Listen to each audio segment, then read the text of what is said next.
प्रिय दर्शकों, सनातन धर्म में यमराज को न्याय का देवता कहा गया है। वे केवल मृत्यु के देव नहीं, बल्कि कर्मों के आधार पर आत्माओं को न्याय देने वाले दिव्य अधिकारी हैं। कहा जाता है कि उनकी आज्ञा के बिना कोई प्राणी इस संसार को छोड़ नहीं सकता।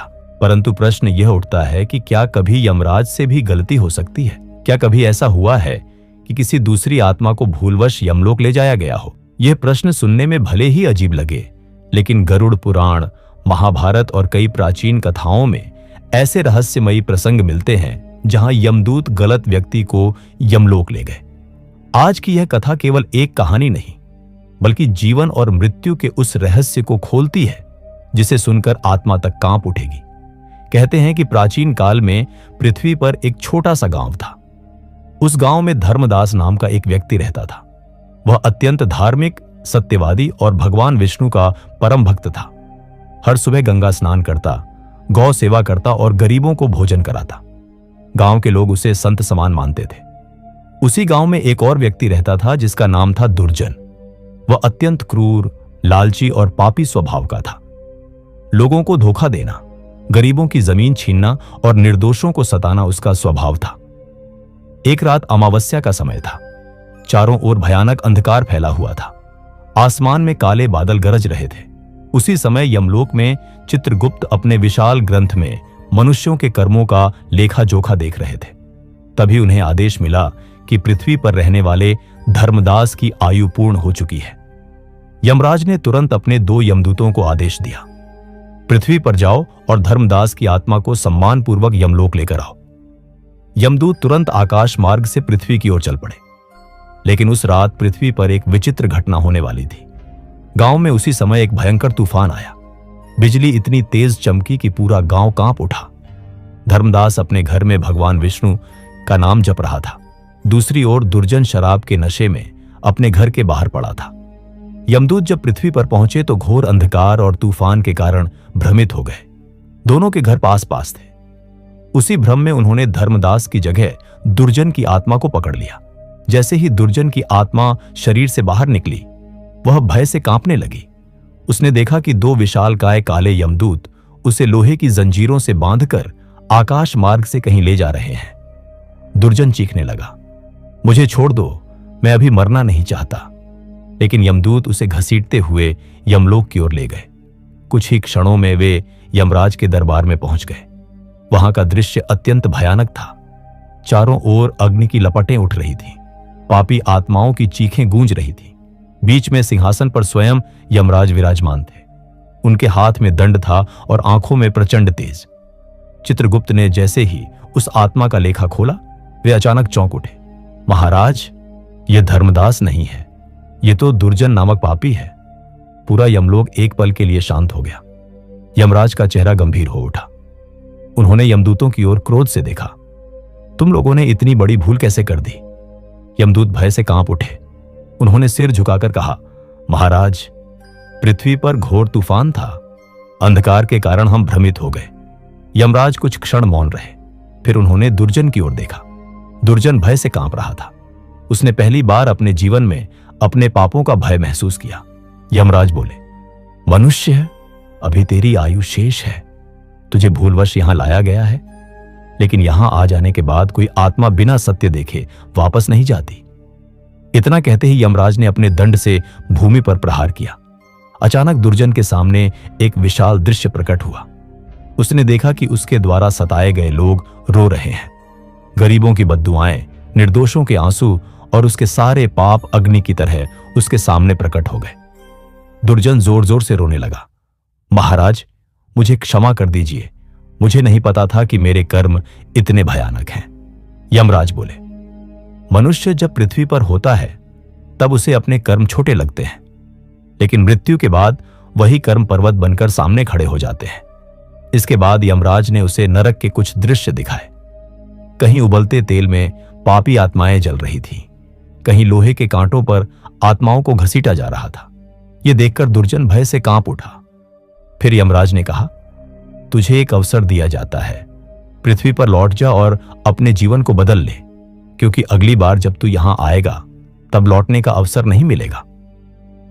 इतना सुनते ही दुर्जन की आत्मा वापस उसके शरीर में प्रवेश कर गई। गांव वालों ने देखा कि जो व्यक्ति कुछ समय पहले मृत समान पड़ा था वह अचानक उठ बैठा, लेकिन अब दुर्जन पहले जैसा नहीं था। उसकी आंखों में भय था। उसने उसी क्षण अपने सारे गलत कार्य छोड़ दिए, गरीबों से क्षमा मांगी, मंदिर बनवाया और अपना जीवन भगवान की भक्ति में लगा दिया। गांव वाले हैरान थे कि एक क्रूर व्यक्ति अचानक संत कैसे बन गया। कई वर्षों बाद जब उसकी वास्तविक मृत्यु हुई तब वही यमदूत फिर उसे लेने आए, लेकिन इस बार उनके हाथों में जंजीरें नहीं थी। वे सम्मानपूर्वक उसे यमलोक ले गए। कहते हैं कि यमराज ने स्वयं उससे कहा, मनुष्य अपने कर्मों से अपना भाग्य बदल सकता है। तुझे दूसरा अवसर मिला था और तूने उसका सही उपयोग किया। प्रिय दर्शकों, यह कथा केवल मनोरंजन नहीं है, यह हमें यह सिखाती है कि मृत्यु कभी भी आ सकती है और जब आत्मा यमलोक पहुंचती है तब वहां केवल कर्मों का हिसाब चलता है। धन, शक्ति और अहंकार सब यहीं रह जाते हैं। लेकिन कहानी अभी समाप्त नहीं हुई है, क्योंकि अगली घटना इससे भी अधिक रहस्यमयी थी। एक ऐसी घटना जिसमें एक भक्त को गलती से यमलोक ले जाया गया और वहां उसने स्वयं भगवान विष्णु के एक गुप्त रहस्य को देखा। आखिर वह रहस्य क्या था? क्या सच में कुछ आत्माओं को विशेष कारण से यमलोक दिखाया जाता है? और क्यों यमराज भी भगवान के नियमों से बंधे हुए हैं? इन सभी रहस्यों को जानने के लिए तैयार हो जाइए, क्योंकि अगले भाग में खुलने वाला है मृत्यु के बाद की दुनिया का सबसे भयावह रहस्य। प्रिय दर्शकों, पिछले भाग में आपने देखा कि कैसे यमदूत भूलवश एक पापी आत्मा को यमलोक ले गए और वहां जाकर उसका जीवन ही बदल गया। लेकिन अब जो कथा आप सुनने जा रहे हैं वह उससे भी अधिक रहस्यमयी और भयावह है। यह कथा बताती है कि कभी कभी कुछ आत्माओं को केवल दंड देने के लिए नहीं, बल्कि एक दिव्य उद्देश्य से भी यमलोक बुलाया जाता है। और उस यात्रा के दौरान वे ऐसे रहस्य देख लेते हैं जिन्हें सामान्य मनुष्य जान ही नहीं सकता। कहते हैं कि प्राचीन समय में काशी नगरी के पास एक छोटा सा आश्रम था। उस आश्रम में माधव नाम का एक युवा ब्राह्मण रहता था। वह बचपन से ही भगवान विष्णु का परम भक्त था। दिन रात भजन करता, भूखों को भोजन कराता और हर जीव में भगवान का स्वरूप देखता था। लोग कहते थे कि माधव के मुख पर एक अद्भुत तेज था। जिसने भी उसे देखा उसके मन को शांति मिल जाती थी। लेकिन उसी नगर में एक धनी व्यापारी भी रहता था जिसका नाम था सोमिल। बाहर से वह धार्मिक दिखता था, पर भीतर से अत्यंत लालची और कपटी था। मंदिरों में दान केवल दिखावे के लिए करता और गरीबों का धन हड़प लेता। एक दिन नगर में एक सिद्ध महात्मा आए। उन्होंने दोनों को देखकर एक विचित्र बात कही। एक को यमलोक का सत्य दिखाई देगा और दूसरे को अपने कर्मों का दंड। यह सुनकर लोग हैरान रह गए, पर किसी को समझ नहीं आया कि महात्मा का संकेत किस ओर था। कुछ दिनों बाद कार्तिक अमावस्या की रात आई। पूरा नगर दीपों से जगमगा रहा था। माधव गंगा किनारे बैठकर भगवान विष्णु का नाम जप रहा था। उसी समय अचानक आकाश में भयंकर गर्जना हुई। हवाएं तेज चलने लगी। वातावरण में एक अजीब डर फैल गया। उधर यमलोक में चित्रगुप्त अपने ग्रंथ देख रहे थे। तभी उन्हें आदेश मिला कि पृथ्वी पर रहने वाले सोमिल की आयु समाप्त हो चुकी है। यमराज ने अपने दूतों को आदेश दिया, जाओ और सोमिल की आत्मा को तुरंत यमलोक लेकर आओ। यमदूत पृथ्वी पर पहुंचे, लेकिन उसी समय गंगा किनारे एक विचित्र दिव्य प्रकाश फैल गया। भगवान विष्णु का नाम जपते हुए माधव के चारों ओर तेज का घेरा बन गया। यमदूत कुछ क्षणों के लिए भ्रमित हो गए। उन्हें लगा कि यही वह आत्मा है जिसे बुलाया गया है, और वे भूलवश माधव की आत्मा को शरीर से अलग कर यमलोक ले गए। जैसे ही माधव की आत्मा यमलोक पहुंची, वहां का दृश्य देखकर वह स्तब्ध रह गया। चारों ओर अंधकार था। अग्नि की विशाल नदियां बह रही थीं। पापी आत्माओं की चीखें पूरे आकाश में गूंज रही थीं। कहीं यमदूत आत्माओं को घसीट रहे थे, तो कहीं चित्रगुप्त कर्मों का लेखा पढ़ रहे थे। लेकिन आश्चर्य की बात यह थी कि माधव को भय नहीं हो रहा था। उसके मुख पर वही शांति थी। वह लगातार भगवान विष्णु का नाम जप रहा था। जैसे ही यमराज की दृष्टि उस पर पड़ी, वे तुरंत अपने सिंहासन से खड़े हो गए। पूरा यमलोक स्तब्ध रह गया। यमराज बोले, यह कौन है? चित्रगुप्त ने ग्रंथ देखकर कहा, महाराज, यह सोमिल नहीं है, यह तो माधव नाम का विष्णु भक्त है। इसकी आयु अभी शेष है। यमदूत भय से कांपने लगे। उन्हें लगा कि अब उन्हें कठोर दंड मिलेगा। लेकिन तभी एक चमत्कार हुआ।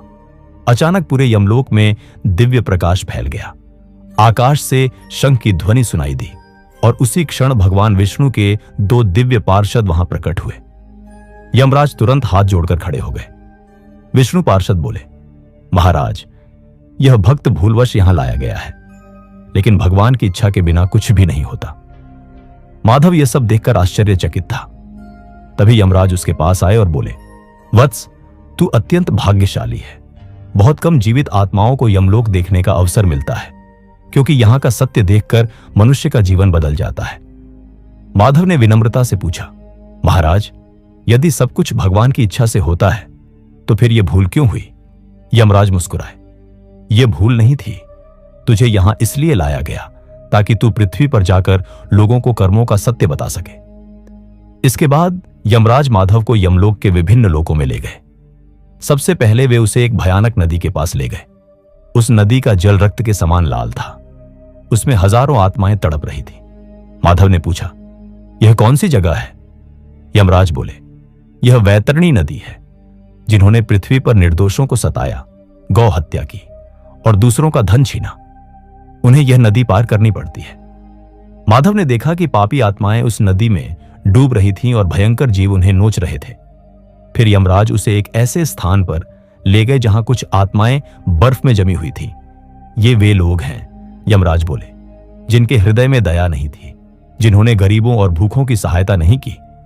इसके बाद माधव ने एक अत्यंत भयानक दृश्य देखा। एक विशाल पर्वत के ऊपर हजारों आत्माएं चढ़ने का प्रयास कर रही थी, लेकिन हर बार वे नीचे गिर जाती। ये कौन है? माधव ने पूछा। यमराज बोले, ये वे लोग हैं जो पृथ्वी पर अहंकार में डूबे रहे, जिन्होंने स्वयं को भगवान से भी बड़ा समझा। माधव यह सब देखकर कांप उठा। तभी उसने देखा कि दूर एक स्थान ऐसा भी था जहां दिव्य प्रकाश फैला हुआ था। वहां मधुर संगीत गूंज रहा था और कुछ आत्माएं अत्यंत आनंद में थी। माधव ने पूछा, महाराज, यह कौन सा लोक है? यमराज के चेहरे पर शांति आ गई। ये वे आत्माएं हैं जिन्होंने पृथ्वी पर सत्य, दया और भक्ति का मार्ग अपनाया। मृत्यु के बाद इन्हें कष्ट नहीं सहना पड़ता। फिर यमराज ने माधव को एक गुप्त कक्ष में ले जाकर कहा, संसार का सबसे बड़ा भ्रम यह है कि मनुष्य सोचता है उसके कर्म कोई नहीं देख रहा, लेकिन हर विचार, हर शब्द और हर कर्म चित्रगुप्त के लेखे में दर्ज होता है। इतना कहते ही एक विशाल ग्रंथ अपने आप खुल गया। उसमें पृथ्वी पर रहने वाले असंख्य लोगों के कर्म चमकते हुए दिखाई देने लगे। माधव ने देखा कि कई लोग बाहर से धार्मिक दिखाई देते हैं, लेकिन उनके भीतर छल और पाप भरा है। यमराज बोले, मनुष्य भगवान को नहीं, स्वयं को धोखा देता है। फिर अचानक आकाश में तेज प्रकाश हुआ। भगवान विष्णु की दिव्य आवाज गूंजी, माधव, अब पृथ्वी पर लौट जाओ और लोगों को बता दो कि मृत्यु अंत नहीं है, हर कर्म का फल अवश्य मिलता है। अगले ही क्षण माधव की आत्मा उसके शरीर में लौट आई। गंगा किनारे बैठे लोगों ने देखा कि जो युवक कुछ समय पहले मृत समान पड़ा था, वह अचानक उठ बैठा, लेकिन अब उसकी आंखों में एक अलग ही तेज था। उस दिन के बाद माधव गांव-गांव जाकर लोगों को यमलोक का सत्य बताने लगा। वह कहता, धन, सुंदरता और शक्ति सब यहीं रह जाते हैं, केवल कर्म आत्मा के साथ जाते हैं। धीरे धीरे हजारों लोगों का जीवन बदलने लगा।